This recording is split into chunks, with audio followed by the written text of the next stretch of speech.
Gelap.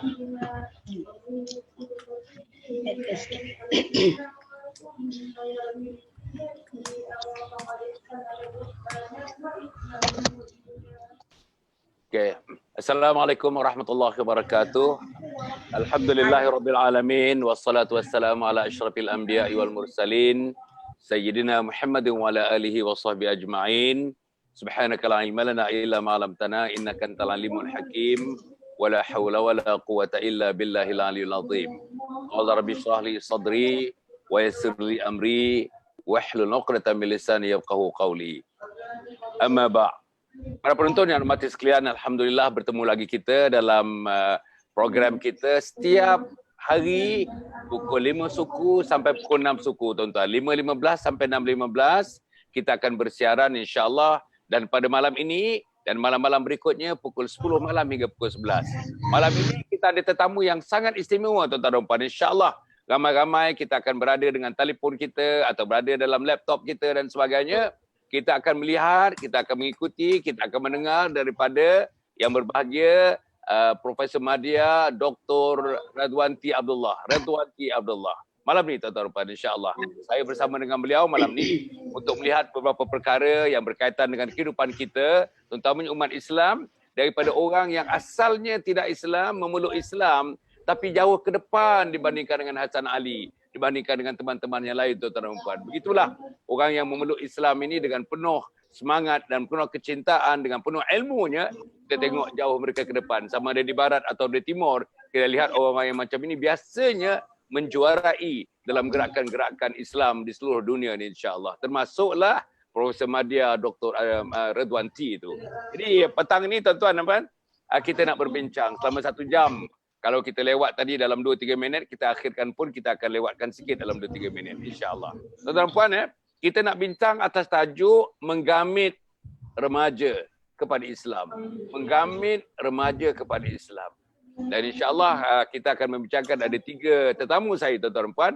Pertama sekali ialah saudara Farid Zulkarnain, berasal daripada Sabah tapi menetap di Kuala Lumpur ni, alhamdulillah mendapat pendidikan di Sabah dan kemudian yang melanjutkan pelajaran ke India untuk dapat degree di India dan sebagainya, alhamdulillah. Dan dia merupakan salah seorang remaja pemuda lah. Dan baru menyambut, tuan-tuan dan puan, anak kelahiran anaknya. Kita pun nak berikan penghormatan kepada dia menjadi orang yang bercakap yang pertama, kerana anak pada hari Senin yang lalu, hari Senin, Selasa, Rabu, Khamis, Jumaat. Dah 5 hari dah, tuan-tuan. 5 hari sebagai seorang ayah, insya-Allah. Dan yang kedua, kita ada Amnah, Amnah Dunia, Nur Amnah Dunia, tuan-tuan dan puan. Saya pertama kali berjumpa dengan Nur Amnah. Alhamdulillah, kita seronok bertemu dengan teman-teman ini, orang muda ni. Orang muda ni, saya nak belajar kepada orang muda ni. Banyak peristiwa muda yang kita nak belajar. Dan yang akhirnya, tuan-tuan dan puan, sahabat-sahabat, saya bersahabat dengan ayah mertua dia. Tuan-tuan yang tinggal di Kuching, Sarawak, seorang konsultan, seorang profesional, iaitu Abang Afzalur Rahman. Tuan-tuan dan puan, orang Sarawak yang banyak melakukan program-program pendidikan, program pengasuhan dan program training yang berbentuk kepada manusia-manusia korporat, dunia korporat, sekolah-sekolah dan sebagainya, insya-Allah. Jadi maknanya orang yang berada di hadapan tuan-tuan sekarang ni ialah orang-orang yang practitioners. Mereka bukan cakap-cakap saja, tapi mereka membuat sesuatu dalam alam remaja mereka sehingga mereka masuk alam dewasa. Tapi mereka telah melalui proses itu dengan, saya fikir, menggambarkan insan-insan yang saya nak tengok. Insan-insan yang kita bincangkan. Apa insan-insan yang macam mana? Insan-insan yang memiliki peribadi Muslim. Muslim personality itu, insya-Allah. Teman-teman, saya nak mulakan, tak perlulah, saya rasa saya dah sebutkan tadi, saudara Farid, saya dah sebutkan saudara Abang Afzalur Rahman, dan saya dah sebutkan tadi dengan Nur Amnah. Jadi kita mula saja. Oleh kerana kita tak banyak masa ni, tuan-tuan, 3 orang. Kalau boleh, setiap satu round bila saya kemukakan soalan, kalau soalan lah untuk dikomen dan sebagainya, kalau dapat respon dalam 6 minit, 7 minit begitu. Sebab kita nak banyak pusingan-pusingan ni. Kalau panjang sangat nanti saya akan cut. Saya akan masuk nanti. Bila dah cukup dalam 5-6 minit macam tu, insya-Allah.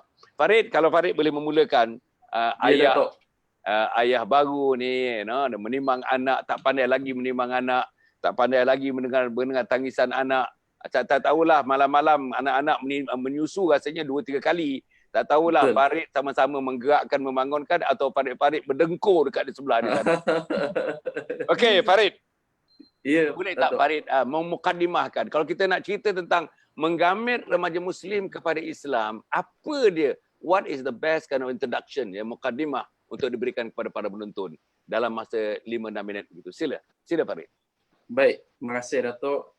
Assalamualaikum warahmatullahi wabarakatuh. Bismillahirrahmanirrahim.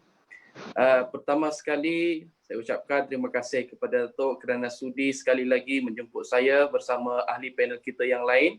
Bersama-sama kita membincangkan tentang satu tajuk yang sangat penting, menggamit remaja kepada Islam.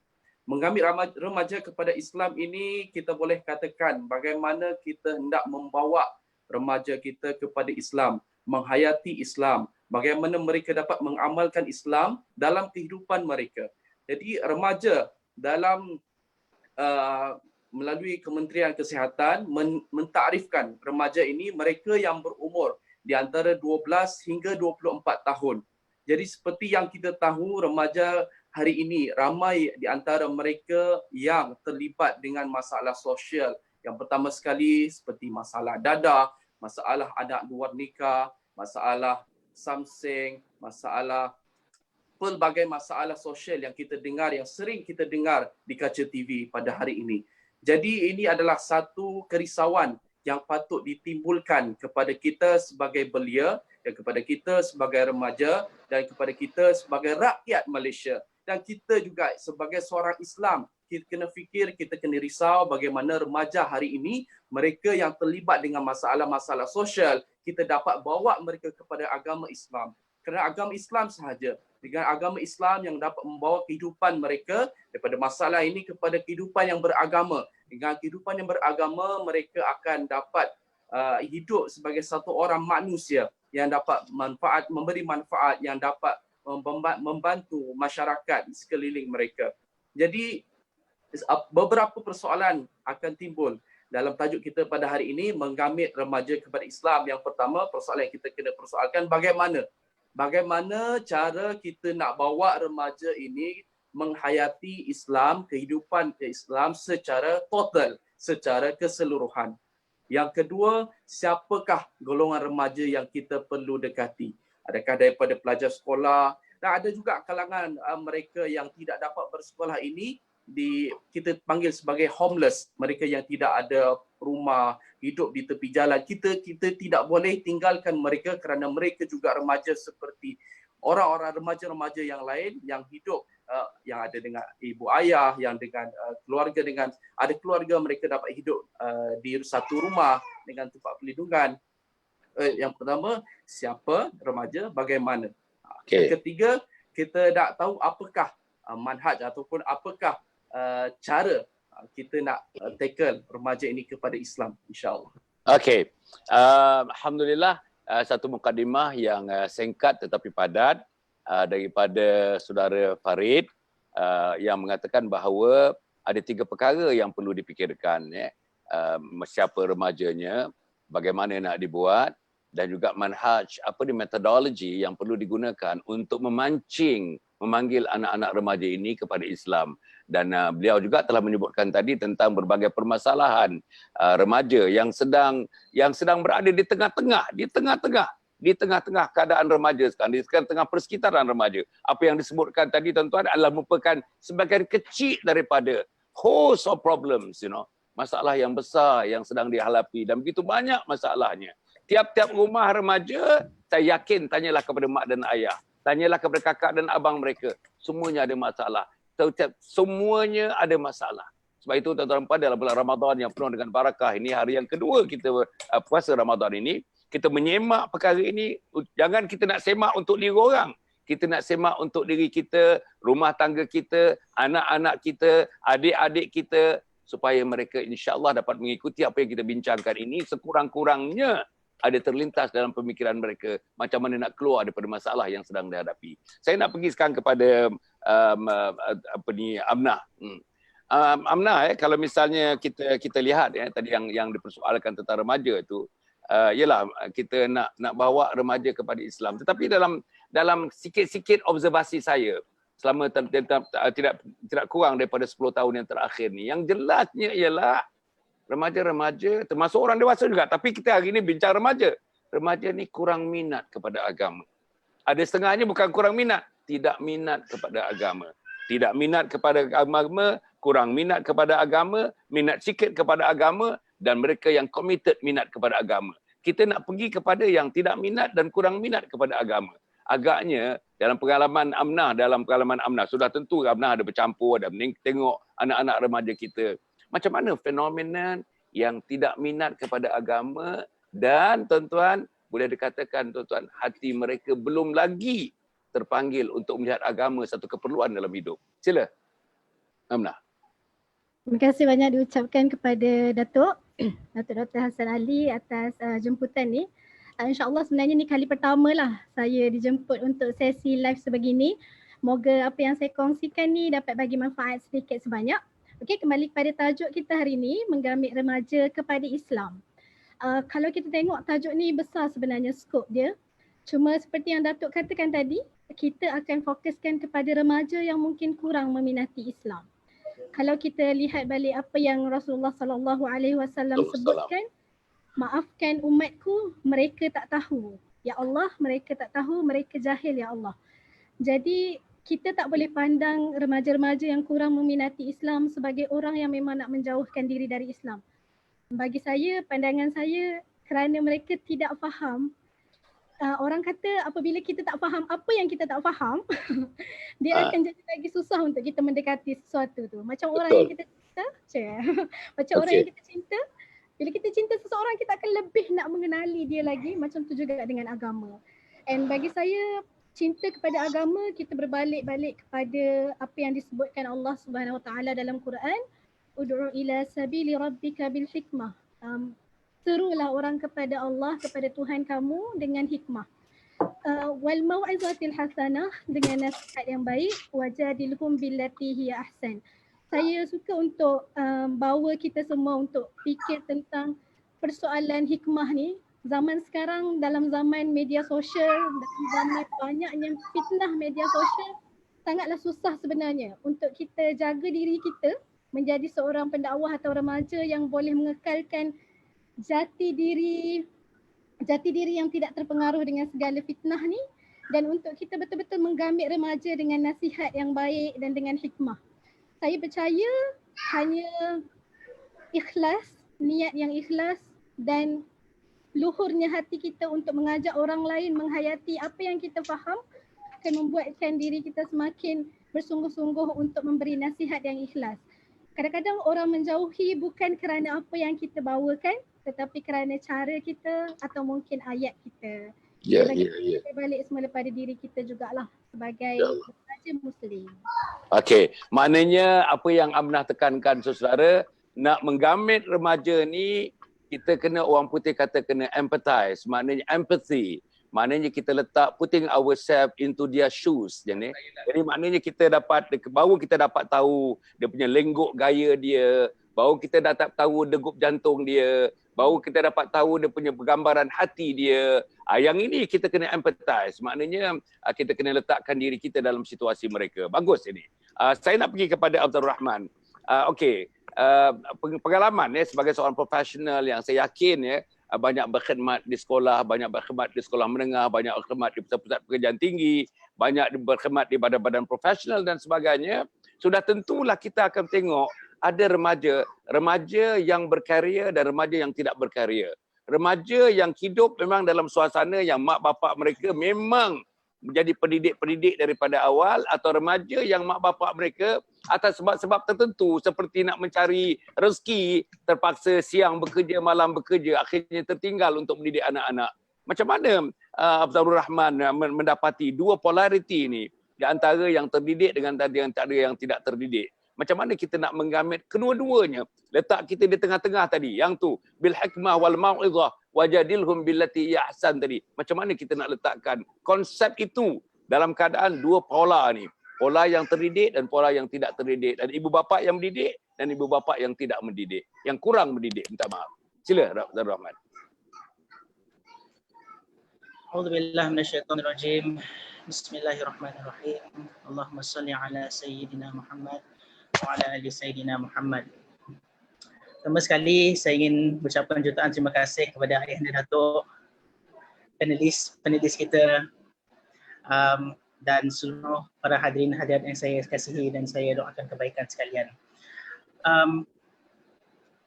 Saya nak layout foundation di mana pertama sekali yang saya nak ketengahkan adalah C yang pertama. Kalau Allah izinkan, saya akan habiskan ketiga-tiga C. Jadi untuk C yang pertama adalah create awareness. Jadi sebelum saya mulakan apa-apa, saya nak memahatkan dan menyacakkan satu perkara yang sangat penting, iaitu kita semua ada tanggungjawab untuk mencari dan mendapat kasih sayang Allah sehingga Allah dapat menghadiahkan kita syurga. Alhamdulillah. Untuk kita nak tahu metodologi dan cara yang paling baik untuk kita masuk ke syurga mendapat kasih sayang Allah adalah kita tengok apa yang para sahabat lakukan. Kita seharusnya kita nak supaya kita faham Islam seperti mana kita faham dan taat Islam seperti mana para sahabat taat dan faham Islam. Because success leaves clues. Jadi tugasan kita adalah untuk kita cari sahabat yang telah dijamin oleh Allah dan Rasulnya ke syurga. Jadi di sini saya suka nak kongsikan 10 para sahabat yang telah dijamin syurga. Nanti saya akan masuk kepada point that polarity between ada mak bapak yang mengajar agama Islam, ada mak bapak yang tak ada menerapkan agama Islam. I will come to that point, but saya suka nak ceritakan pada 10 sahabat yang telah dijamin confirm masuk syurga.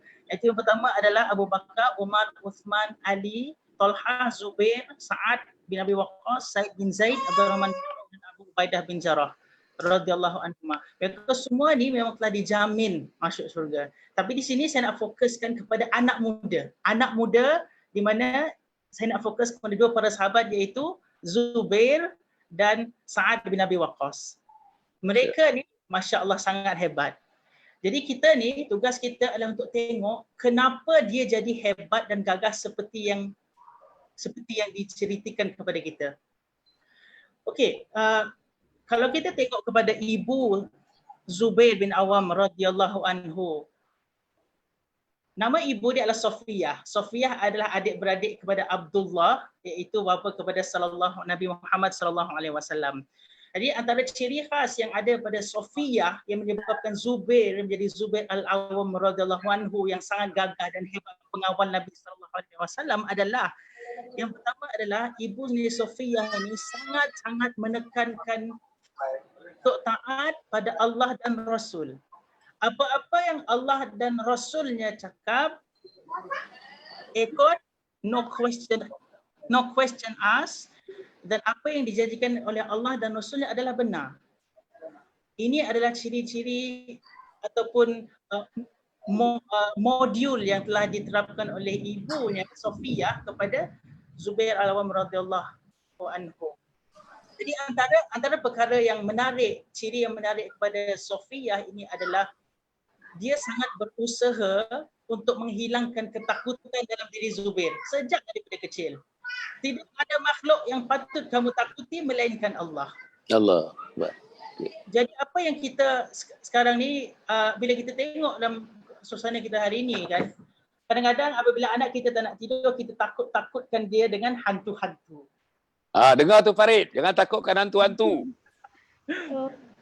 Jadi bagi saya ini adalah yang akan menyebabkan subconscious mind itu bertindak bahawasanya ada makhluk lebih kuat daripada Allah.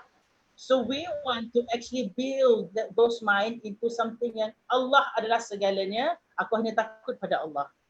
Dan kita dapat tengok hasil daripada didikan Sofiyah kepada Zubair al-Awwam radhiyallahu anhu adalah apabila umur dia 15 tahun masa dia memeluk Islam, Uncle Naufal nama dia. Uncle Naufal ni adik-beradik kepada ayah Zubair al-Awwam radhiyallahu anhu. Masa dia tahu yang Zubair ni masuk Islam, dia seret Zubair, dia bungkus Zubair Al-Awwam radhiyallahu anhu dengan tikar dan dia bakar api sekeliling Zubair. Dan apa yang Uncle Naufal ni cakap adalah, wahai Zubair, engkau mesti tinggalkan agamanya Muhammad. Kembali ke agama nenek moyangmu. Dan apa cakap Zubair, Masya Allah hebatnya. Insan bernama Zubair radhiyallahu anhu, dia cakap, wahai Naufal, tidak akan kutinggalkan agama Islam walaupun engkau membakarku. Jadi last uncle dia lepaskan dia disebabkan dia terlampau kuat. Sini kita boleh tengok 15 tahun Masya Allah dia boleh menegakkan Islam walaupun dikecam untuk dibunuh. Ambillah contoh sekarang ni, kalau sekiranya ada orang meletakkan pistol di kepala kita, aku nak keluar dari Islam sekarang ni, adakah kita mampu untuk jadi sehebat Zubair Al-Awwam radhiyallahu anhu? Ini belum kita Masya Allah, hebat Masya Allah. Bila saya dengar cerita Zubair Al-Awwam, saya rasa gerun dan nampak saya macam seekor semut di sebelah seekor gajah. Masya Allah. Kita belum tengok lagi masa kisah perang. Semua perang dia akan ikut Zubair Al-Awwam. Especially saya nak tekankan ni adalah perang Hunain. Masa perang Hunain, dia antara orang yang guna serban warna merah dan pergi ke depan orang kafir. Ada dua barisan, dia pergi direct ke depan orang kafir dengan kuda dia pergi tunjuk kekuatan dan kekuatan kegagahan orang Islam ni. Jadi orang kafir Quraisy masa tu, dia pergi tanya dengan komander dia sebelah situ, wahai komander, itu siapa tu? Betul dekat depan ni. Itulah Zubair Al-Awwam. Zubair Al-Awwam. Kalau sekiranya dia pergi melawan, dia antaranya sama ada kau mati ataupun dia mati. Kau kena hati-hati dengan dia. Okey. Jadi di situ kita boleh lihat bahawasanya kekuatan daripada didikan kita daripada kecil, penerapan modul metodologi, mindset yang kita kena tekankan kepada anak kita, menyebabkan anak kita jadi vanguard of Islam, insya-Allah. InsyaAllah. Wah, ini satu cerita yang saudara, para penonton yang hormati sekalian, alhamdulillah kita dengar cerita ini. Dan mungkin cerita ini tak banyak orang dengar. Kita tahu ada cerita-cerita yang hebat-hebat tentang sejarah Islam, sejarah perjuangan para sahabat, terutamanya anak-anak muda yang rata-ratanya di bawah umur 18 tahun. Rata-ratanya bawah umur 18 tahun. Saya nak panjangkan sikit cerita anak muda ni. Saya nak sebut nama-nama saja, bukan saya nak bercerita. Yang bercerita ahli panel kita. Okey, Usamah bin Zaid menjadi panglima perang umur 17 tahun. 17 tahun jadi panglima perang. Usamah bin Zaid. Dengar pula misalnya Mus'ab bin Umair. Mus'ab bin Umair penghafal Al-Quran yang paling hebat dan dia yang memegang bendera. Dalam peperangan Badar dan Uhud, dia pegang bendera. Putus tangan kanan, pegang tangan kiri. Putus tangan kiri, pegang dengan mulutnya, dengan mulutnya begitu. Tuan-tuan ya, bayangkan budak umur sekitar dalam 17 tahun begitu saja menjadi ketua dalam peperangan, macam mana caranya semangat yang dibakar macam tadi Zubair bin Awwam yang disebutkan tadi. Tuan-tuan dengar pula macam misalnya Muaz bin Jabal, pakar halal dan haram, pakar haram dan halal. Tuan-tuan, pakar dalam umur yang sangat muda, tuan-tuan dan puan, penghafaz Al-Quran, salah seorang daripada 6 orang sahabat ketika itu yang menghafaz Al-Quran. Dengarkan pula tuan-tuan Al-Bara bin Malik. Ini saudara kandung kepada Anas bin Malik yang begitu hebat. Abdurrahman bin Auf, tuan-tuan dan puan, orang kaya raya. Dalam muda je lagi dah kaya raya, tetapi jenis kaya raya mana? Dia salah seorang daripadanya yang masuk syurga. Waktu hidupnya dah dia bagi tahu, engkau mati tempat engkau adalah di syurga. Tuan-tuan, Arkam bin Abi Arkam masuk Islam umur 12 tahun. Kemudian tu tuan-tuan Ja'far bin Abu Talib masuk Islam umur 18 tahun. Ali kabarallahu wajhah masuk Islam umur 8 tahun. Zaid bin Thabit masuk Islam umur 11 tahun. Begitulah Abdullah bin Mas'ud, tuan-tuan, masuk Islam umur 18 tahun dan dia juara kepada hukum hakam dalam Islam. Nah, apa yang saya nak sebutkan tadi tentang yang diberikan oleh abang tadi. Masya-Allah tuan-tuan. Kita tengok ni abang tadi berikan gambaran persoalan dalam kepala kita, di mana anak kita? Where are our children?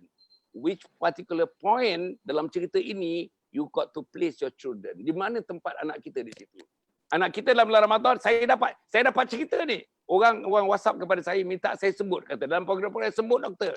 Anak kita tuan-tuan sahur tak hendak, puasanya pun kita pun tak tahu. dia puasa atau tidak, dia tidur daripada pagi sampai pukul 11, tidur lagi pukul 2 sampai pukul 6, tidur dalam zaman keadaan semuanya berada di rumah PKP ni tuan-tuan. Dan begitu juga dalam keadaan mereka tidur, tak ada buat apa-apa tuan-tuan, bangun telefon. Dan dia katakan, tak yakinlah mak bapak yang telefon tu mereka melihat sejarah Islam, yang telefon itu mereka melihat Al-Quran, yang telefon yang mereka tengok itu melihat tuan-tuan kalam Allah, wahyu Allah Subhanahu Wa Taala. Jadi saya nak pergi balik kepada Farid. Farid, dalam suasana tadi abang tadi sebut banyak konten pembinaan. Those are contents. Macam mana ibu dan ayah membina manusia yang paling hebat macam itu tuan-tuan dan puan, ya, itu adalah konten pembinaan. Kita ni, sebahagian daripada kita ni bukan saja konten tuan-tuan, kita pun samar-samar nak jadi personality Muslim yang macam mana samar-samar.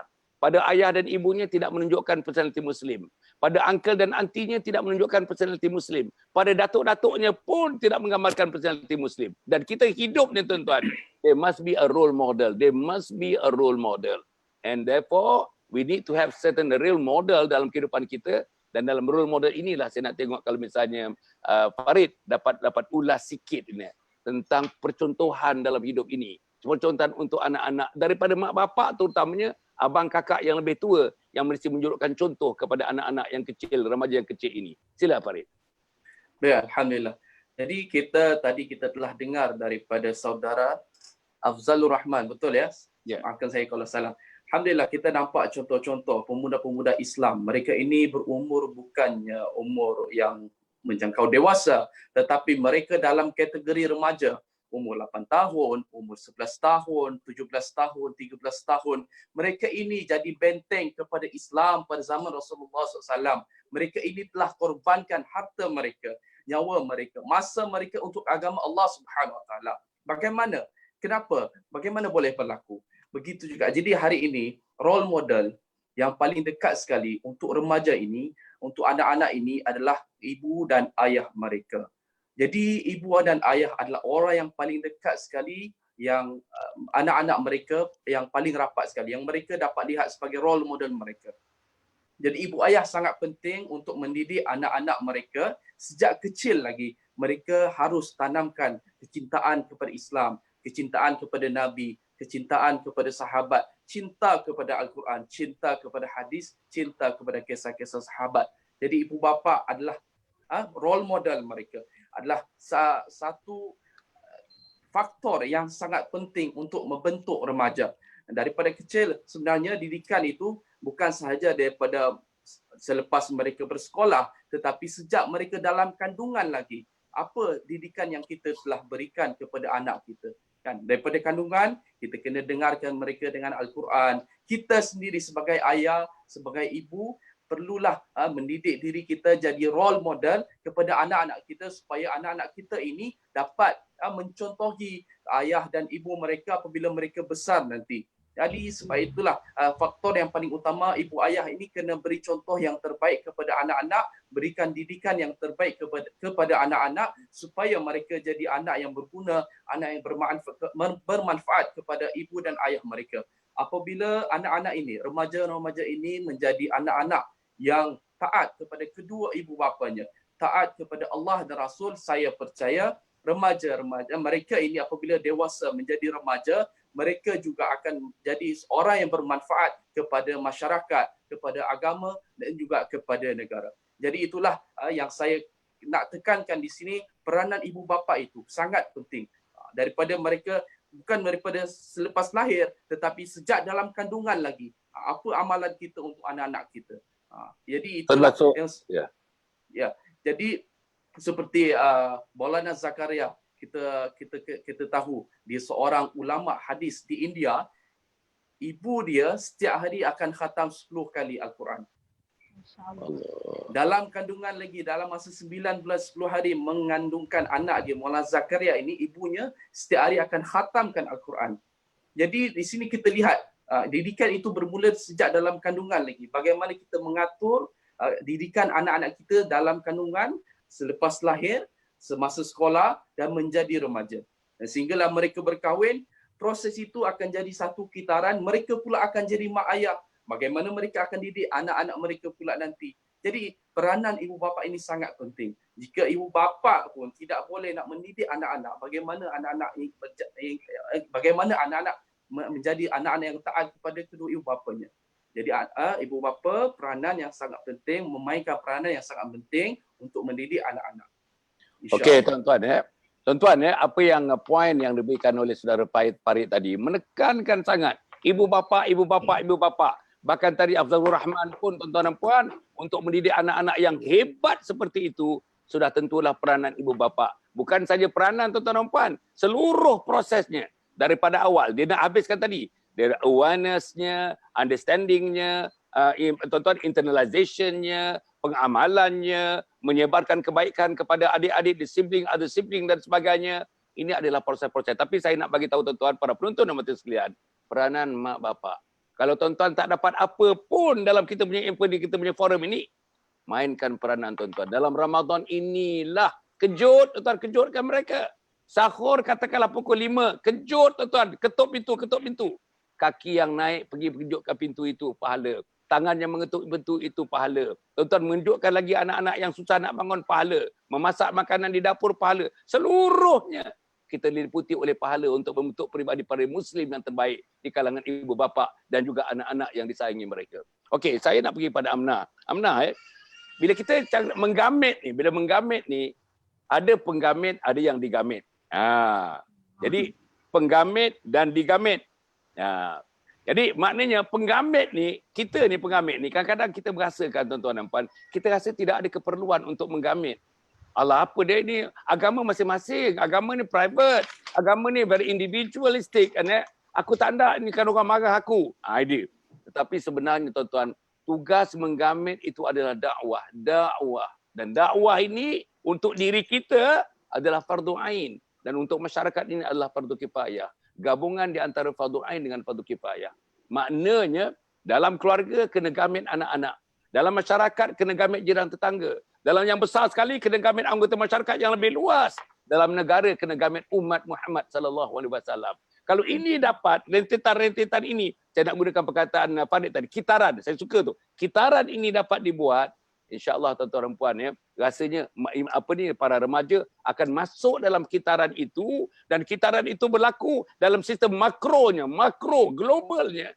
Akhirnya timbullah satu suasana, timbul satu environment, timbul satu setting di mana semuanya kasih kepada agama Allah Subhanahu Wa Taala. Macam mana yang kalau boleh komen, Amna komen sikit tentang itu Sila. Okey, terima kasih banyak Datuk. Sebelum tu saya kongsi sikit berkaitan dengan apa yang disebutkan oleh Tuan Afzalur Rahman. Tadi ada sebut tentang betapa pentingnya untuk kita bina anak-anak yang takut hanya pada Allah dan Rasul. Saya teringat masa saya kecil ni, sekadar perkongsian dan boleh jadi motivasi juga. InsyaAllah bagi semangat antara kita kan. Mak saya masa kecil, dia sangat tak bagi anak-anak dia tengok cerita hantu. Dia sangat marah. Sangat-sangat marah.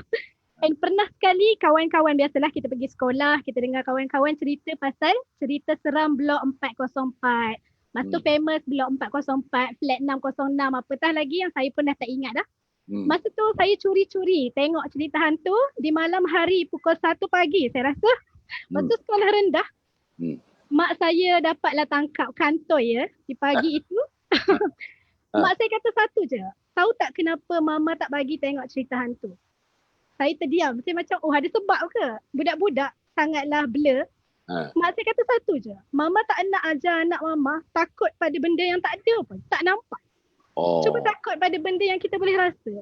Kita solat pada Allah. Kita takut pada Allah lah. Masa tu saya betul-betul sentak. Dan betul lah saya sokong apa poin yang Afzalur Rahman kata. Membina jiwa yang hanya takutkan Allah dan Rasul.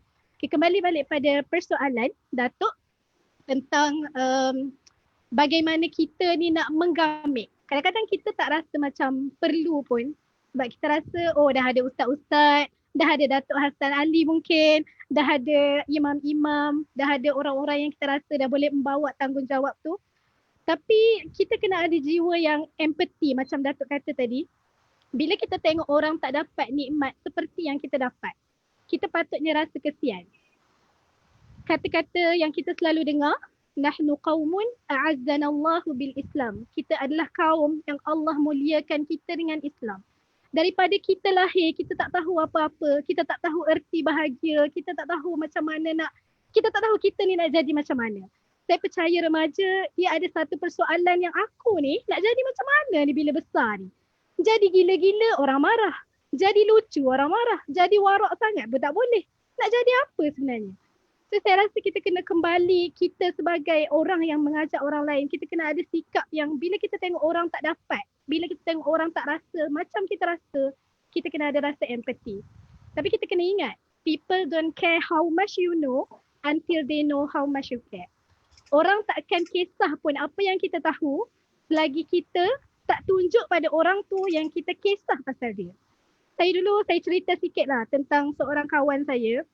Ni kejadian ni berlaku pada satu camp lah.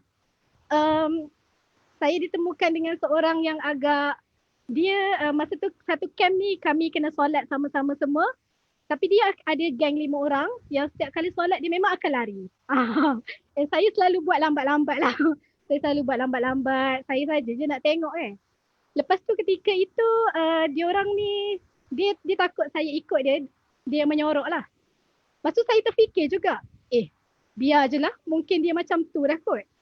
Tapi masa tu saya terdetik yang siapa saya untuk cakap macam tu. Boleh jadi ada sejarah silam yang membuatkan diorang rasa sembahyang tak penting. And benda-benda ni faktornya ada banyak. Kita tak boleh terlalu mudah mengadili kehidupan seseorang tu berdasarkan apa yang kita lihat sekarang. Jadi masa tu saya pergi pada dia, saya tanya, ni satu lagi menggamit remaja ni kita kena sentiasa bertawakal atas apa yang kita sebut sebab kadang-kadang kesan dia buruk, kesan dia baik. Dalam bahasa Arab kita panggil Zul Hadain, 2 bilah. Kadang-kadang bilah baik, kadang-kadang bilah buruk. Saya cakap pada dia, jomlah solat sekali. And dia kata, pergilah dulu, kubur lain-lain kan. Itulah pertama kali ayat itu ada di depan muka saya. Saya macam, wow, ini pertama kali ni. Tapi masa tu panjanglah hujah dia. Dia kata, tak perlu kot, kita orang memang jenis tak semayang. Okey, saya kata, tak apa. Saya tahu masa saya agak keberatan apa jawapan yang terbaik sebab kita masa baru 18 tahun.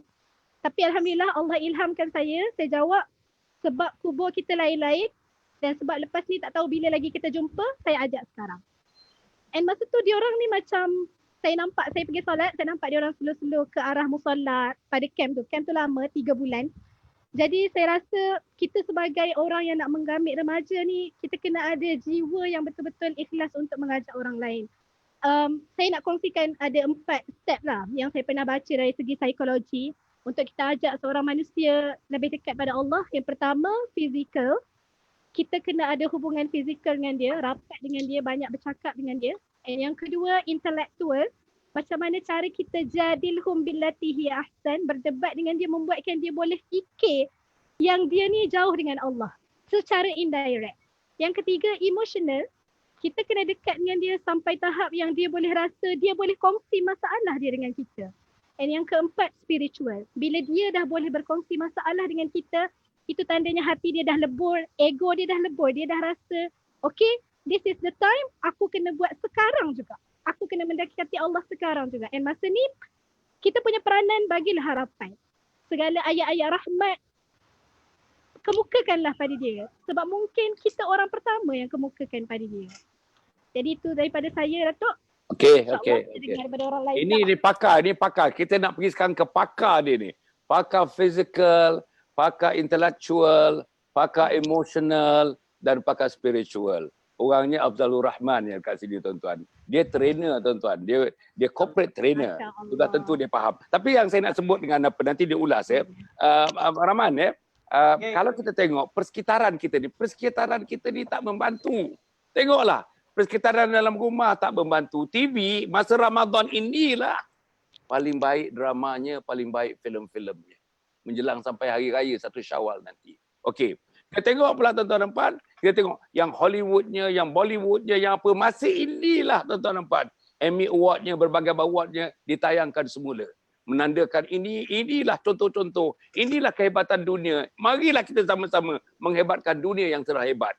Balik pula dekat rumah, tengok-tengok contoh tuan-tuan, tengok rumah. Tak ada. Sampai sekarang ni, tak dengar bacaan Quran dah masuk hari yang kedua. Tak nampak sembahyang berjemaah hari yang kedua. Bapa tak lagi tuan-tuan. Dah 1 bulan, 7 hari sekarang ni, kita PKP ni, Tapi bapaknya tak pernah duduk lagi di tempat imam untuk mengimamkan solat. Tak ada lagi. Masing-masing kok bersalat pun, seorang masuk bilik A bersalat, seorang masuk bilik B bersalat, seorang masuk bilik C bersalat. Kalau ini macam mana nak gamet? Dalam rumah pun tak boleh digamet. Macam mana nak keluarkan tangan lebih daripada tingkap nak menggamet orang luar? Sila Abdul Rahman, sila. Terima kasih Ayanda Datuk. Saya nak bawakan satu cerita di mana Allah takdirkan bahawasanya apa yang Aida Datuk sebut terus berkait dengan poin yang saya tulis ni sebenarnya. Allah izinkan kan. Okey, bila kita bercakap tentang anak muda ni, anak muda ni darah dia kuat kan. Darah dia memang nak try, nak move semua benda tu. Jadi apa C yang seterusnya adalah copy yang sebenarnya. Nanti saya akan masuk kepada macam mana kita nak menggamit anak-anak muda walaupun dekat rumah pun tak ada suasana Islam tu. Okey. Saya akan masuk kepada situ tapi saya nak cerita pasal satu sahabat yang sangat hebat. Sa'ad bin Abi Waqqas. Okey. Masa perang Uhud, antara perilaku Sa'ad bin Abi Waqqas yang menyebabkan tentera kafir Quraisy yang diketuai oleh Khalid bin Walid yang sebelum masuk Islam mundur. Okay, masa tengah puncak Aceh ni, 650 tentera orang Islam dah pergi mengejar dia orang tu. Jadi ada ratusan kafir Quraisy yang datang pergi kat Rasulullah nak bunuh Rasulullah lah ni. Masa tu ada 12 sahabat yang berada bersama dengan Rasulullah. 10 orang Ansar dan 2 orang adalah daripada orang Mekah, iaitu Sa'ad bin Abi Waqqas dan Talha. Jadi Nabi SAW dia bagi bekas yang ada anak-anak panah ni, dia bagi dekat Sa'ad, panahlah. Jadi disebabkan ketangkasan Sa'ad dalam memanah dan diizinkan Allah, setiap panahan Sa'ad cun membunuh kafir Quraisy. Dan the only place yang ada lubang untuk anak panah masuk adalah dekat mata. Masya-Allah. Imagine how great Sa'ad is in archery. Jadi poin yang saya nak cakap di sini adalah betapa besarnya syariat untuk memanah sehingga Nabi SAW tahu yang apabila kita apply ini kepada anak-anak muda, kita kena salurkan tenaga anak-anak muda ini kepada sesuatu yang menyebabkan dia suka dulu. Biar energi dia lepas dulu. Okay.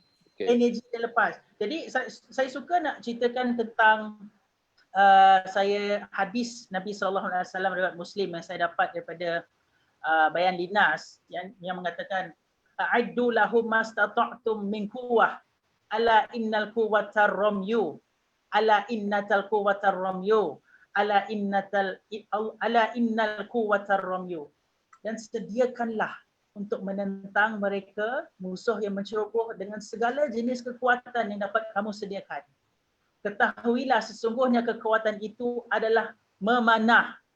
3 kali sebut ar-ramyu, memanah.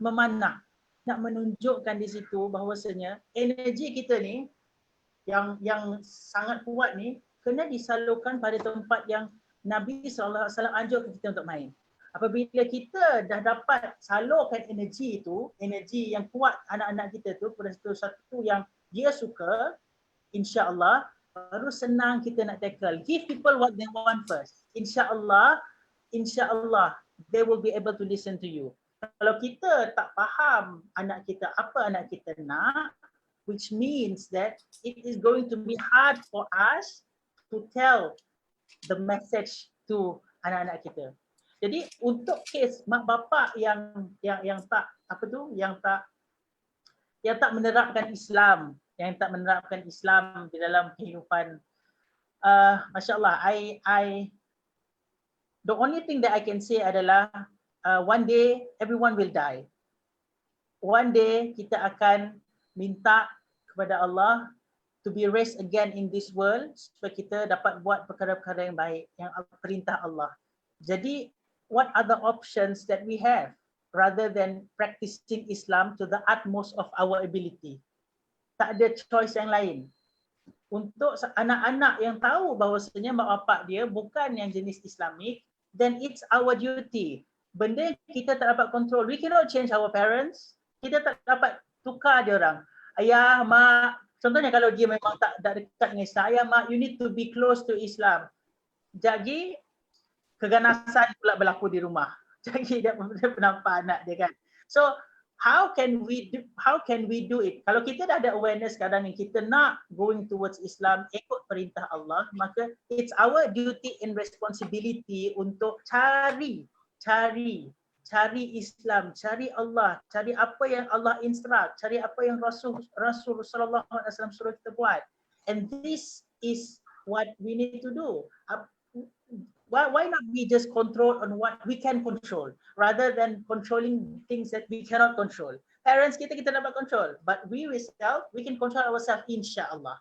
Jadi insya-Allah. Jadi untuk saya habiskan poin ni sedikit yang Datuk. Saya nak cakap antara pengamatan saya dalam memanah. Taklah lama sangat saya pergi umrah last year bulan 10 and saya sambung lagi ada bow sendiri masa bulan 1 tahun ni adalah one of the key factors of why I believe that everyone mesti memanah sebab dia mendidik hati untuk bertawakal 100% pada Allah Subhanahu Wa Taala. Why? If you shoot your arrow, selepas kita melepaskan arrow kita daripada busur kita, we don't have any control. Masya Allah, we don't have any control about the outcome. Whether kita dah, cun ni, jadi tak kena. Dan saya teringat masa peperangan Qadisiyah di mana di bawah pimpinan Sa'ad bin Abi Waqqas masa zaman pemerintahan Umar Al-Khattab. Expansion of Islam, 30,000 kaum muslimin melawan dengan 240,000 pasukan kafir. Dan setiap kali dia menghayun pedang, apa yang dia sebut? La haula wala quwwata illa billahil aliyil azim. Tak ada pun dia cakap I am strong, I can do it. Tak ada. Tapi dia sangat bergantung meletakkan seluruh kekuatan pada Allah, masya-Allah. And what I believe adalah apabila kita meletakkan 1000% of kita punya kekuatan kepada Allah, Allah will bring you to the top of the mountain insya-Allah. Allah will bring you to success.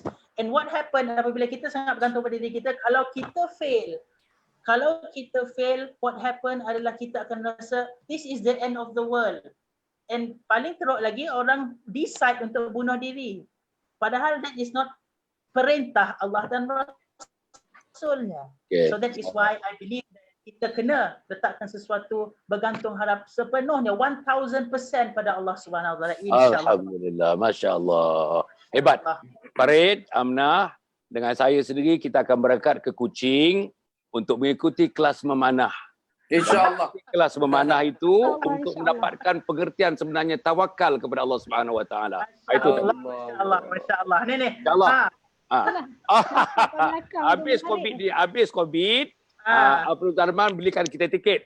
Abdul Zarman belikan tiket, kita berangkat ke Kuching. Belajar kita seminggu belajar memanah kat sana. Sampai kita reti apa dia tawakal kepada Allah Subhanahu Wa Taala. Allah.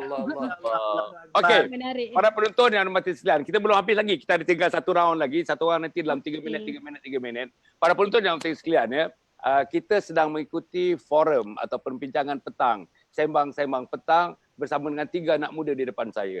Alhamdulillah, saudara Farid, Zulkarnain, Amna, dan kita ada Abdul Rahman di sebelah sana, tuan-tuan dan puan. Alhamdulillah, kita dah bincang banyak sebenarnya. Tuan-tuan, saya harap perbincangan ini, walaupun daripada mulut anak-anak muda ni tuan-tuan dan puan, tapi everything that he said, they said, all make sense. Semuanya boleh terpakai dalam hidup kita. Hanya tepuk dada kita tanya iman kita. Nak buat ke tak nak buat? Nak buat ke tak nak buat?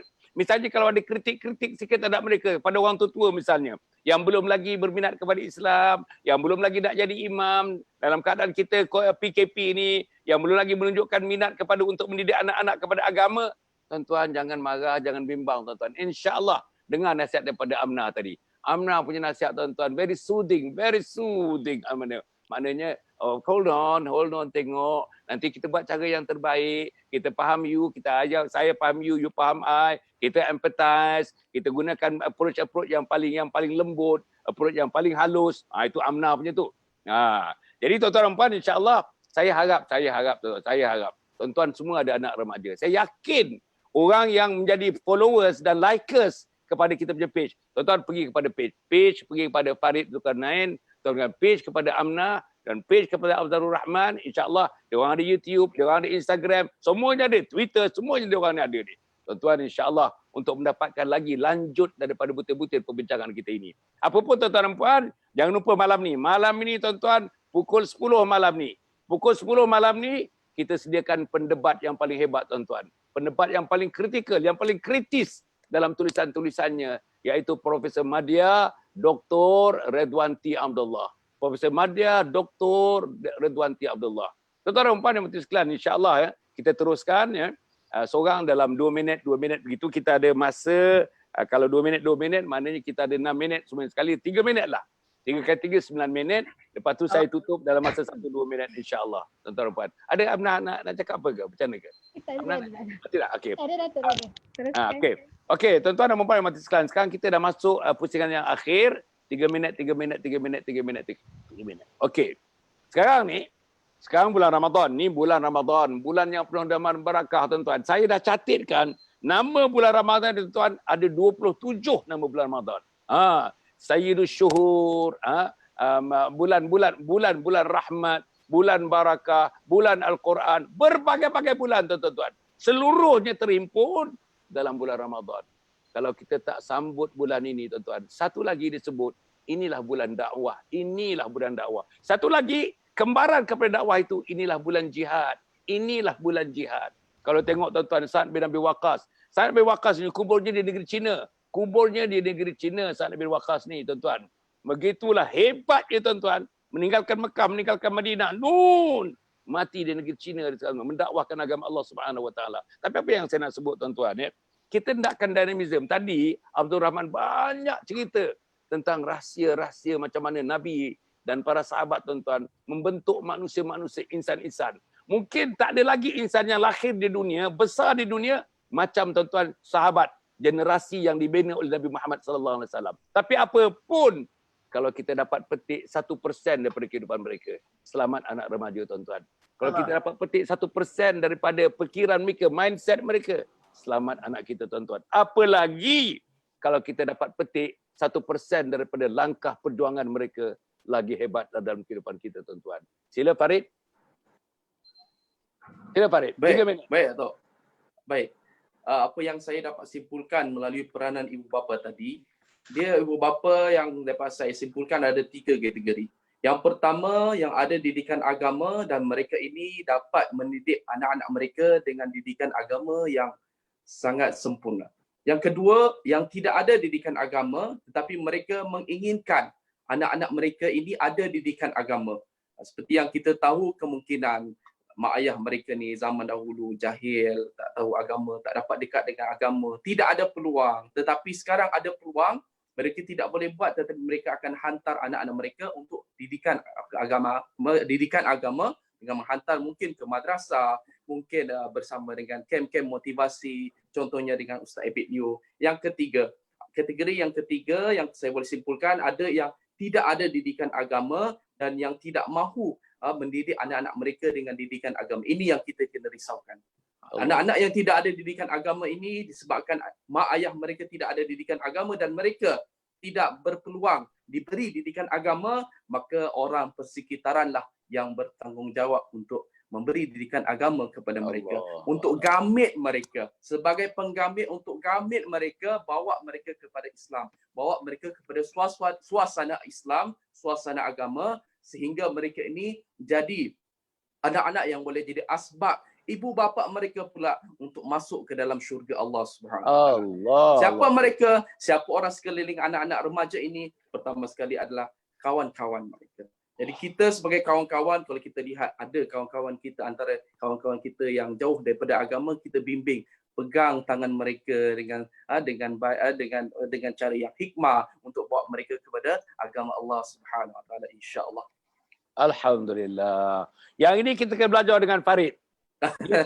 Dia tawan bapa mentua dia. Dengan akhlak dia tawan bapa mentua dia. Dan bapa mentua dia tertawan dengan dia kerana akhlak yang ditunjukkan. Allah. Amna, sila Amna. Ya, saya ada lagi. Minta maaf, saya nak tambah sikit. Tadi Amna ada sebut ada 4 cara kan. Dia kata fizikal, intelek, emosional dan juga spiritual. Jadi melalui pengalaman saya lah, saya ni kalau pengalaman berdakwah dengan remaja ni agak kurang, tapi saya ada buat. Cuma saya lebih suka berkawan dengan mereka yang ada main PUBG. Tak apa, kita main PUBG, kita main Mobile Legend. Sampai masa solat, stop, jom kita solat. Itu cara saya untuk remaja. Ada cara. Cuma saya lebih tertarik dengan bila sepanjang pengalaman saya ini berjumpa orang-orang tua, ibu, ayah, terutamanya ayah. Orang ayah ni saya pegang cara dakwah, cara menggamit mereka ini. Sebabnya bukan remaja saja yang perlu digamit kepada agama, tetapi orang-orang yang berumur ini juga perlu digamit kepada agama supaya mereka ada keinginan untuk gamit pula anak-anak mereka kepada agama. Jadi apa yang sebab fizikal, sentuh mereka, apa yang sebab perut, picit. Itu yang pertama, khidmat pada mereka. Kita jangan cakap mereka ni, kalau kita cakap pasal agama nanti mereka akan berlenting. Kau anak muda, apa nak cakap agama, aku lagi tahu. Tak apa, kita picit, slow. Nama kita tawan hati dia, kita gunakan dengan cakap perkara agama. InsyaAllah. Sila Amna, sila. Okey, insyaAllah untuk sesi akhir. Saya rasa hari ini kita dah dapat banyak benda. Cuma saya nak tekankan tentang kita kena ajak remaja-remaja kita ni. Saya melihat kepada situasi sekarang, bila kita banyak media sosial dan kita banyak dikaburi pengaruh-pengaruh media sosial yang menyebabkan remaja lebih suka tengok Insta famous, YouTuber, influencer, social influencer dan sebagainya. Saya rasa untuk zaman sekarang kita kena ingatkan para remaja dengan satu kata-kata yang pernah disebut oleh Rib'i bin Amir radhiyallahu anhu. Kalau saya salah, Datuk, betul kan ya? Betul. Allahu ta'atna linukhrija min ibadatil ibad li ibadatillah. Islam ni datang untuk bebaskan kita daripada memperhambakan diri kita kepada sesama manusia, kepada hamba Allah. Maksudnya bila kita rasa rendah diri dengan orang sekeliling kita ni, remaja banyak ada masalah ni. Kita rasa rendah diri dengan lifestyle orang lain. Ketahuilah Islam dia yang boleh keluarkan kita daripada rasa rendah diri.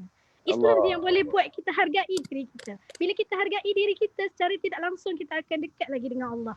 And Islam, kata-kata yang seterusnya, Rib'i bin Amir sebut, wa min jawril adyan ila adlil Islam.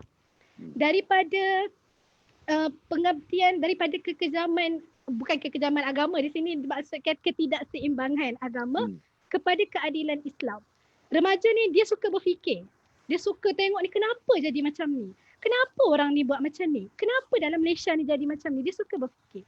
Jadi solusi Islam sahaja yang boleh menerangkan apa yang adil dan apa yang tidak. Dan adil tu bukan sama, tapi adil tu meletakkan sesuatu pada tempatnya. Yang tu kita kena faham kan? InsyaAllah. Yang akhir sekali tentang min diqil dunia ila si'atil akhirah. Si'atil akhirah. Daripada kesempitan dunia kepada keluasan akhirat. Sekarang ni kita suka menyukat hidup kita berdasarkan apa yang kita tengok pada hidup orang lain. Sedangkan kita kena ingat Allah bagi pada kita special. Kalau Allah bagi sama, boring lah hidup ni. Allah bagi kelebihan pada kita, Allah bagi juga kelebihan pada orang lain. Allah bagi juga kelemahan pada kita dan Allah bagi juga kelemahan pada orang lain. Kita tak boleh kata saya tak cukup ilmu, saya tak boleh dakwah siapa-siapa, sebab ilmu dengan umur kena berjalan serentak. Hasan Al-Basri kata, ni kata-kata Hasan Al-Basri, bila berlalu satu hari dalam hidupmu, itu menandakan berlalulah sebahagian dari dirimu. Jadi kita takut, kita tak tahu kita mati bila. Sekurang-kurangnya kalau ada seorang yang kita boleh sentuh hati dia, kalau ada seorang yang dia rasa dia nak PM kita, nak tanya pasal Islam, ya Allah, bagi saya itu dah satu kesyukuran, menandakan hidup kita ni dah ada manfaat dalam hidup seseorang. Kadang-kadang kita rasa apa yang kita beri pada remaja sesama kita tu kecil, tapi kita tak tahu berdasarkan apa yang telah mereka lalui dalam hidup mereka tu sebenarnya sesuatu yang sangat besar. Jadi kita jangan pandang rendah pada usaha dakwah kita, kecil mana pun teruskan, walaupun orang tak tahu teruskan. hanya kita nak Allah yang tahu, tak apa. Nanti Allah tahu, Allah ada dan Allah akan bagi ganjaran yang sebaiknya. Yang penting last Datuk last. Sila. Last kali saya ada terjumpa satu kata-kata yang menyebutkan tentang jangan kita menyukat kebaikan orang lain dengan kebaikan diri kita. Bila kita tengok orang buat baik, kita kata, aku buat baik lagi ni. Dia ni buat kurang ni. Jangan. Kita kena sukat kebaikan orang lain dengan kejahilan diri kita. Bila kita tengok orang yang baru nak berubah, kita tak patut kata, baru nak berubah. Kalau orang Kelantan dia kata gitu. Orang Kelantan kata macam tu. Tapi maksudnya bahasa tu lah lorat kan. Tapi kita kena kata, ya Allah, aku ni apa yang aku dah tolong untuk bantu dia berubah. Kita kena reflect diri kita balik. Sebab kalau sampai bila kita nak menyalahkan orang, takkan sampai kita mati kita nak menyalahkan orang lain. Kita sendiri pun kena berperanan juga. Okay, itu sahaja daripada saya. Amnah ni tuan-tuan ya, ini kira ahli-ahli falsafah muda lah tuan-tuan dan puan ya. Maknanya apa yang keluar daripada mulutnya delima-delima, permata-permata tuan-tuan dan puan yang dihimpun, dikumpul. Alhamdulillah, saya seronok. Saya betul-betul seronok. Kalau misalnya 1 jam lagi pun saya tidak apa sebenarnya. Saya seronok perbincangan yang macam ni. Kita nak pergi kepada Abdul Rahman. Sila. Ini yang akhir Abdul Rahman dalam 2-3 minit. Sila. Muslimin, Muslimat, Ayahanda Datuk, para panelis, para hadirin yang saya hormati dan saya doakan kebaikan sekalian. Pengamatan dan pengalaman saya pergi ke sekolah-sekolah, saya mendapati bahawasanya majority of anak-anak muda kita lost. Dia tak tahu siapa nak copy sehingga menyebabkan perkara-perkara remeh seperti ejekan orang dan cacian orang menyebabkan dia jadi lost. Dia nak buat kebaikan, tetapi disebabkan takut kawan dia hilang, maka dia tak buat perintah Allah dan dia sail in that same boat again dengan kawan-kawan dia. Jadi pertama sekali adalah takut bahawasanya kawan tak ada. Padahal kita sepatutnya takut pada Allah Azza wa Jalla. Apa yang saya nak ketengahkan di sini adalah sekarang kita dalam era di mana inilah C yang terakhir ya sebagai penutup. C adalah communicate, menghunuskan tutur kata. Sekarang ni kita tak berperang dengan pedang dah. Alhamdulillah. Kan, kalau sekiranya ada kesempatan Allah takdirkan bahawasanya kita akan berperang dan alhamdulillah kita ada peluang untuk mati syahid. Itu yang dikejar oleh para sahabat. Tapi apa peperang kita sekarang ni adalah peperangan untuk menyebarkan positivity, Islam, love, empathy, kindness, gratitude dalam social media. That is our duty and responsibility now. Sebab dulu kadar retention rate, attention dekat social media oleh anak-anak muda sangat tinggi. Apabila mereka lost, biasanya escape untuk mereka adalah social media. Dia akan scroll. And what if kita ni sebagai orang yang ada tahu sedikit about Islam, I'm not saying about those benda-benda berat-berat, foto-foto hukum-hukum menyalahkan orang, no. I'm not saying benda-benda macam tu. Apa benda-benda simple that you can actually share kepada orang luar supaya orang tahu about Islam. That is our responsibility as kaum muslimin untuk mentarbiahkan, untuk share pasal Islam dengan anak-anak muda yang lost ni. Because kalau kita pergi directly, you should do this, you should do that, you should do this, you should do that, dia pun akan, aku tak nak dengar apa kau cakap. But what if dia tahu that those information is here. Mungkin dia tak dengar hari ni, mungkin esok hari dia dengar, mungkin lusa dia dengar.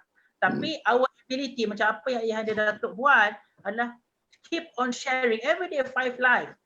Share. Sama ada mereka dengar ataupun tidak is not our concern. Allah akan menilai apa yang kita buat. So it's our responsibility untuk share. Benda ni tak berlaku 5 months ago. Tak ada pun ustaz-ustaz yang share live. But alhamdulillah hikmah Allah terhadap dengan COVID ni, ramai yang share. That is what we want. That is menghunuskan tutur kata kita, communicate to the best of our ability. Ada tahu sikit, share.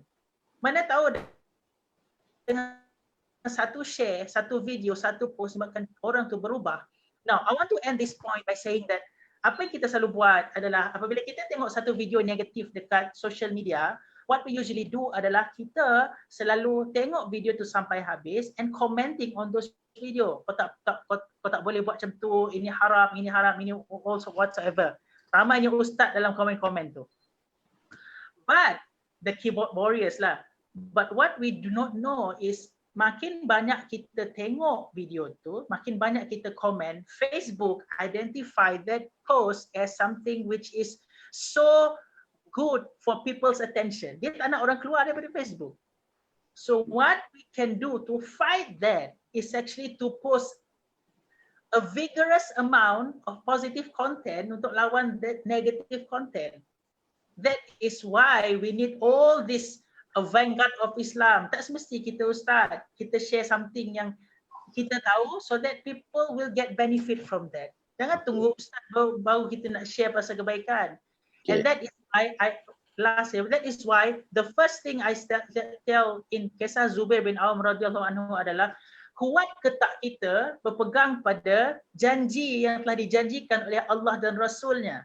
Kalau kita kuat dalaman, whatever people say, kita tak akan dengar. Because I know what I'm doing. I want to win in the hereafter. I want to be in heaven. I hope that... Alhamdulillah. Bagus. Okay. Saya rasa tuan-tuan dan puan ya, kita ada 3 orang tetamu saya ni. Farid banyak cerita mengenai isu-isu yang melibatkan hari-hari. Dia tengok masa diri dia sendiri, dia tengok keluarga dia tengok masyarakat dia, dan dia cuba menjadi solution macam mana nak memenangi hati remaja, nak menggamit remaja.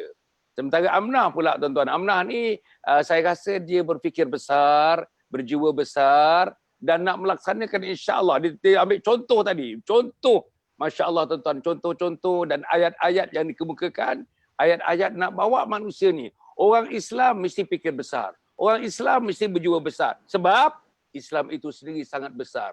Tak ada yang lebih besar daripada Islam. Sebab itu ini saya tengok cara Amnah tadi.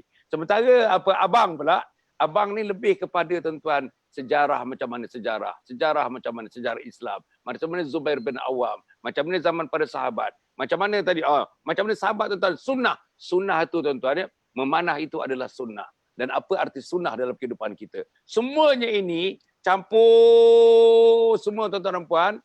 Inilah yang boleh kita gunakan. Kita ambil sana sikit, kita ambil sini sikit. Saya terlalu yakin kalau tuan-tuan ambil bancuh semuanya sekali, yang pertama sekali discuss dengan suami, discuss dengan isteri, discuss dengan ayah, discuss dengan mak, discuss dengan abang, discuss dengan kakak, meeting tuan-tuan.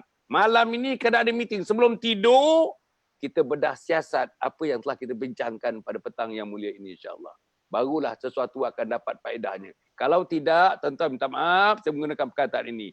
Macam mencurah air dari daun keladi aja nanti tuan-tuan dan puan. Jadi cukuplah setakat itu. Mudah-mudahan ada baiknya pada saya. Tuan-tuan ya, apapun sebelum ni tuan-tuan dan puan ya, saya sedang terlibat.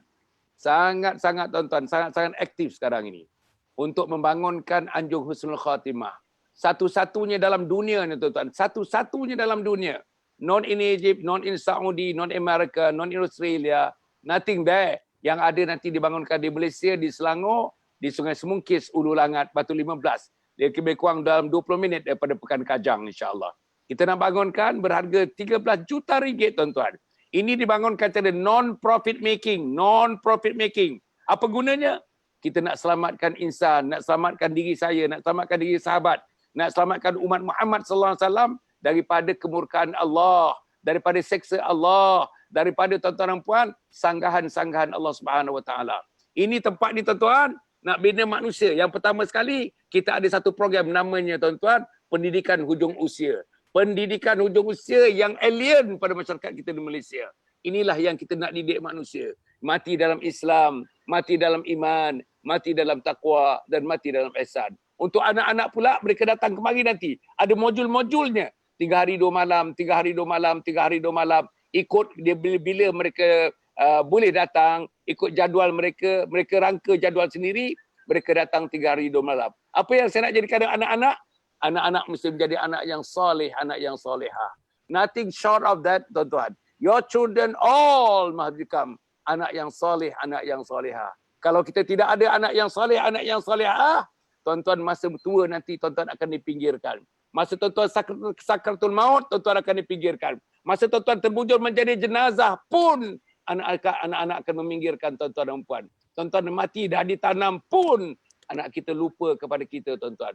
Mereka akan hidup nanti dengan harta yang ditinggalkan. Berpoya-poya dengan harta yang ditinggalkan. Ibu ayah merana, tuan-tuan, disiksa di kuburnya nanti, insya-Allah. Inilah yang sedang saya usahakan, tuan-tuan. Non-profit making. Tuan-tuan dan puan bolehlah. Secara peribadi, bolehlah mendermakan. Dalam bentuk wakaf, dalam bentuk zakat, dalam bentuk infak, dalam bentuk sedekah, amal jariah, fisabilillah, fidyah dan sebagainya. Tuan-tuan, dalam bentuk keluarga, tuan-tuan, tiap-tiap satu keluarga dermalah, tuan-tuan. Infakkanlah untuk ini. 13 juta ringgit saya sedang kutip, tuan-tuan, untuk dana untuk dibangunkan. Dalam 2 tahun setengah, maka akan terbangunlah, tuan-tuan, bangunan 13 juta ringgit ini akan terbangun, insya-Allah. Tuan-tuan sokong kepada yang syarikat-syarikat dan sebagainya. Tuan-tuan ada CSR ke, ada peruntukan untuk zakat ke? Kami bukan pemungut zakat, tapi kami adalah penerima zakat, tuan-tuan dan puan. InsyaAllah mudah-mudahan dengan izin Allah Subhanahu Wa Taala semuanya akan dilorongkan, dipermudahkan oleh Allah Subhanahu Wa Taala. Inilah yang saya perjuangkan. Farid, inilah yang saya perjuangkan. Amna, inilah yang saya perjuangkan. Abang, inilah yang saya perjuangkan. Mudah-mudahan insyaAllah tuan-tuan dan puan gayung akan bersambut. Tuan-tuan anak muda ini akan sambut benda ni. Sebarkan kepada teman-teman, sebarkan kepada sahabat-sahabat. Inilah tinggalan. This is the legacy of you. Legacy of me. Legacy of everybody. Nak tinggalkan kepada generasi yang akan datang insya-Allah. Tuan-tuan dan puan, saya tutup majlis ini. Jangan lupa tuan-tuan, malam ini pukul 10. Malam ini pukul 10 saya paparkan, saya letakkan tuan-tuan dan puan, saya tampilkan kepada tuan-tuan dan puan. Siapa dia? Profesor Madya Dr. Anwar T. Ridwan T. Dr. Ridwan T untuk bertemu dengan kita pada malam ini insya-Allah. Jangan lupa tuan-tuan, malam ni. Besok pagi seawal pukul 10 tuan-tuan. Pukul 10 kita ada sentuhan subuh. Kemudian tu lepas zuhur kita ada tausiah zuhur selama 15 minit, 10 minit, 15 minit. Lepas itu pergi balik kepada pukul 5 sampai 5 petang dan pukul 10 sampai pukul 11 malam. 5 suku sampai 6 suku petang insya-Allah. Tuan-tuan dan puan, cukup setakat itu. Terima kasih yang tak terhingga kepada Farid, terima kasih yang tak terhingga kepada Amna, terima kasih yang tak terhingga kepada Abang Afdalur Rahman. Insya-Allah salam saya pada keluarga masing-masing, salam saya kepada mak dan ayah, salam saya kepada masyarakat di keliling kita. Salam tuan-tuan apa salam kita? Salam kita insya-Allah. Mari kita jadi ahli syurga Allah Subhanahu Wa Taala. Amin insya-Allah. Aku qouli hadza wa astaghfirullahalazim li wa lakum wa lisairil muslimin wal muslimat innahu huwal ghafurur rahim. Wassalamualaikum warahmatullahi wabarakatuh. Tuan-tuan, salam tuan-tuan. #salam husnul khatimah. Terima kasih. Insya-Allah.